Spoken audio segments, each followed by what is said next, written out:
Assalamualaikum warahmatullahi wabarakatuh. Kami dari kelompok 1 akan mempresentasikan mengenai model perbandingan genetik menurut Mendel.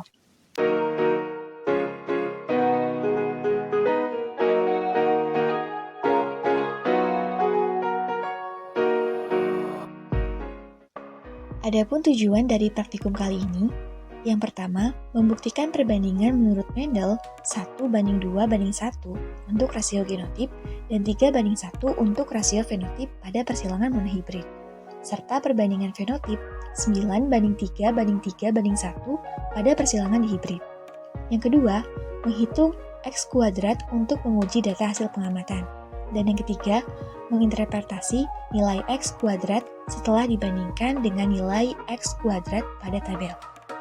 Turunan hibrid adalah turunan dari suatu persilangan antara dua individu yang secara genetik berbeda. Turunan ini dapat dibedakan menjadi monohibrid, dihibrid, trihibrid, bahkan polihibrid. Persilangan monohibrid adalah suatu persilangan sederhana yang hanya memperhatikan satu sifat beda, sedangkan persilangan dihibrid merupakan persilangan individu dengan dua sifat beda. Hukum Mendel 1 menyatakan bahwa pada pembentukan gamet, pasangan alel akan berpisah secara bebas. Peristiwa ini akan nampak pada saat pembentukan gamet individu yang memiliki genotip heterozigot. Sehingga setiap gamet akan mengandung salah satu alel. Pada hukum ini, didasarkan pada persilangan dengan satu sifat beda yang nantinya akan menghasilkan keturunan dengan perbandingan 3:1. Hukum Mendel 2 atau hukum pengelompokan gen secara bebas menyatakan bahwa ketika pembentukan gamet, gen-gen yang sealel akan berpisah secara bebas dan kemudian akan berkelompok dengan gen lain yang bukan alelnya. Hukum Mendel 2 membuktikan pada persilangan dihibrid atau persilangan dengan dua sifat beda, keturunan dari persilangan dihibrid ini akan menghasilkan perbandingan 9:3:3:1. Perbandingan fenotip pada persilangan monohibrid maupun dihibrid tidak selalu menghasilkan perbandingan yang pasti, karena adanya kemungkinan penyimpangan-penyimpangan pada hukum Mendel. Perbandingan hasil persilangan memiliki selisih dengan perhitungannya. Oleh karena itu, penting untuk dilakukannya evaluasi dengan menggunakan uji C-square atau X kuadrat. Pada praktikum ini dilakukan dengan tujuan untuk membuktikan hukum Mendel pada persilangan monohibrid maupun dihibrid serta mengetahui perbandingan keturunan yang dihasilkan. Apa saja sih alat dan bahan yang digunakan pada praktikum kali ini? Yang pertama, kancing genetika 2 warna masing-masing 25 pasang. Yang kedua, kancing genetika 4 warna masing-masing 25 pasang. Lalu ada alat tulis, kamera, dan juga wadah kosong. Cara kerja persilangan monohibrid. Berikut langkah-langkah yang dapat dilakukan dalam persilangan monohibrid. Untuk lebih jelasnya, mari kita simak video berikut ini. Baiklah, kali ini saya akan mempraktekkan model hukum Mendel persilangan monohibrid. Bahan atau alat yang kita gunakan adalah 25 pasang kancing merah dan 25 pasang kancing putih. Di sini saya sudah memisahkan 25 keping kancing merah dan 25 keping kancing putih di wadah pertama, 25 keping kancing merah dan 25 keping kancing putih. Di sini sudah saya beri tanda sebagai penanda jenis kelamin jantan, dan di sini saya beri tanda tidak diberi tanda sebagai penanda bahwa ini adalah jenis kelamin betina. Baiklah, caranya adalah kita mengambil secara acak dua kancing di dalam masing-masing wadah. Dalam keadaan mata tertutup atau kita tidak boleh melihat ke dalam wadah agar bisa terambil secara acak. Putih-putih,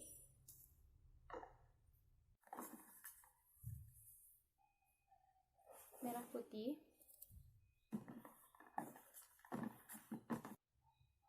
putih-putih,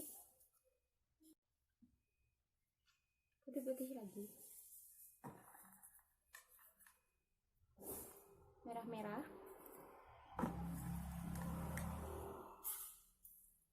merah-merah,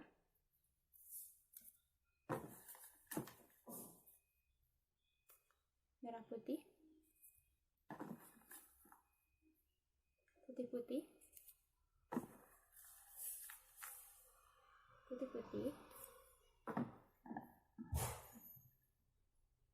putih-putih, merah putih, merah putih, merah-merah, merah-merah, merah putih, merah-merah,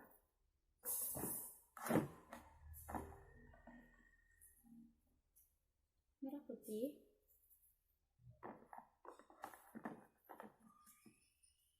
merah putih, merah putih, merah putih,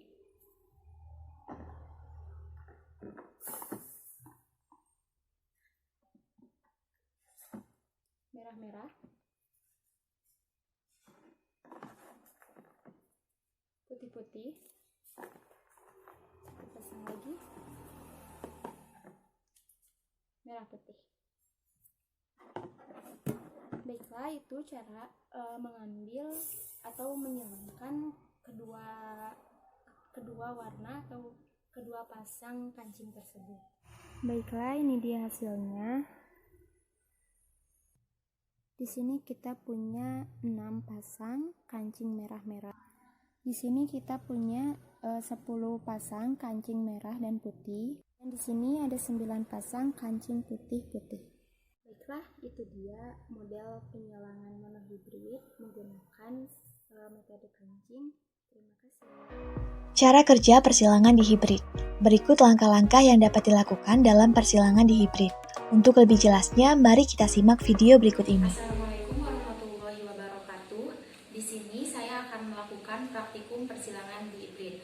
Persilangan di hibrid adalah persilangan antara dua individu yang melibatkan dua jenis yang berbeda. Dalam persilangan ini kita membutuhkan 4 warna, yaitu yang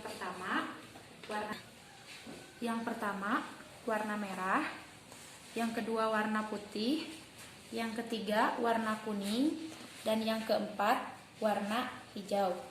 Udah? Belum? Masing-masing kancing yang digunakan yaitu 50 buah.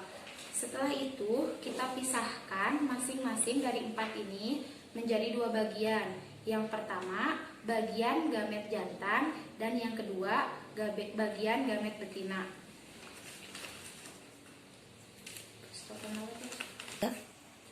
Lalu setelah dipisahkan antara gamet jantan dan betina, kita tentukan bahwa merah adalah dominan bulat, putih adalah resesif kisut, kuning adalah dominan halus, dan hijau adalah resesif kasar. Setelah itu kita lakukan percobaan, yaitu dengan cara menutup mata. Kita ambil satu bagian gamet dari jantan dan satu gamet dari betina, lalu digabungkan. Kita mulai.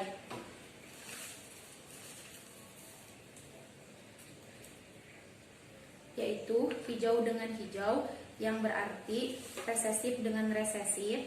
Kita catat. Lakukan hingga seluruh kancing habis.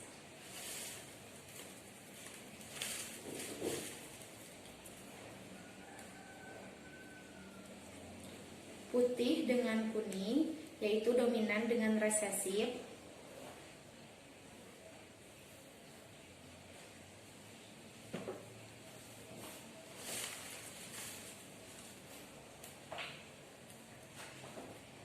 Hijau dengan kuning, dominan dengan resesif.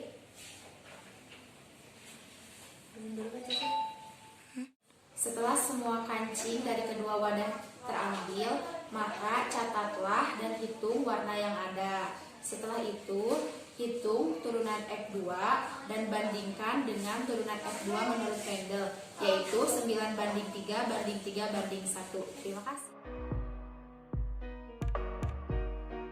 Berikut hasil pengambilan kancing monohibrid. Yang pertama, didapatkan 6 pasang kancing berwarna merah-merah. Yang kedua, 9 pasang kancing berwarna putih-putih. Dan yang ketiga, 10 pasang kancing berwarna merah putih dengan rincian 5 jantan merah, 5 betina putih, dan 5 jantan putih serta 5 betina merah. Dalam praktikum pengambilan kancing, diketahui bahwa kancing merah menunjukkan fenotip dominan bulat dan kancing putih menunjukkan fenotip kisut. Maka dari itu akan muncul beberapa kemungkinan. Di antara kemungkinan yang akan muncul yaitu genotip M besar atau merah-merah bulat, M besar M kecil atau merah putih bulat, dan M kecil atau putih-putih kisut. Berdasarkan hasil tabel pengambilan kancing monohibrid, hasil yang diperoleh adalah 6 pasang kancing merah-merah atau M besar yang menunjukkan fenotip bulat, 9 pasang kancing putih-putih atau M kecil yang menunjukkan fenotip kisut, serta 10 pasang kancing merah putih atau M besar M kecil yang menunjukkan fenotip bulat. Sehingga, perbandingan genotip yang terjadi adalah M besar berbanding M besar M kecil berbanding M kecil adalah 6 berbanding 10 berbanding 9. Sedangkan perbandingan fenotip yang muncul adalah bulat kisut atau 16 berbanding 9. Menurut hukum Mendel, perbandingan fenotip pada monohibrid yaitu 3 berbanding 1. Dan perbandingan genotipnya 1 berbanding 2 berbanding 1. Artinya, hasil dari praktikum kami tidak sesuai dengan hukum Mendel. Berikut hasil pengambilan kancing dihibrid. Yang pertama didapatkan 15 pasang kancing berwarna merah kuning, dan yang kedua didapatkan 12 pasang kancing berwarna merah hijau. Yang ketiga didapatkan 12 pasang kancing berwarna putih kuning, dan yang keempat didapatkan 11 pasang kancing berwarna putih hijau. Pada percobaan ini, sifat dominan bulat ditunjukkan oleh kancing berwarna merah, dominan halus ditunjukkan oleh kancing berwarna kuning, dan sifat resesif kasar ditunjukkan oleh kancing berwarna hijau. Sedangkan, kancing berwarna putih menunjukkan resesif kisut. Berdasarkan hasil praktikum pengambilan kancing persilangan dihibrid, diperoleh 15 pasang merah kuning, 12 pasang merah hijau, 12 pasang putih kuning, dan 11 pasang putih hijau. Maka, peluang munculnya kancing merah kuning lebih besar dibanding genotip lainnya. Sehingga perbandingan yang didapat adalah 15 berbanding 12 berbanding 12 berbanding 11.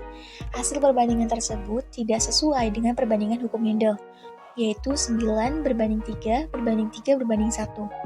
Adapun kemungkinan kesalahan yang dilakukan yaitu kesalahan perhitungan pada jumlah pasangan kancing, kesalahan dalam penggabungan dua sifat beda atau dihibrid, atau dalam pengambilan dan pencatatan data hasil pengamatan.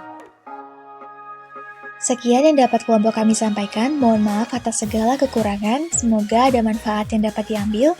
Terima kasih. Wassalamualaikum warahmatullahi wabarakatuh.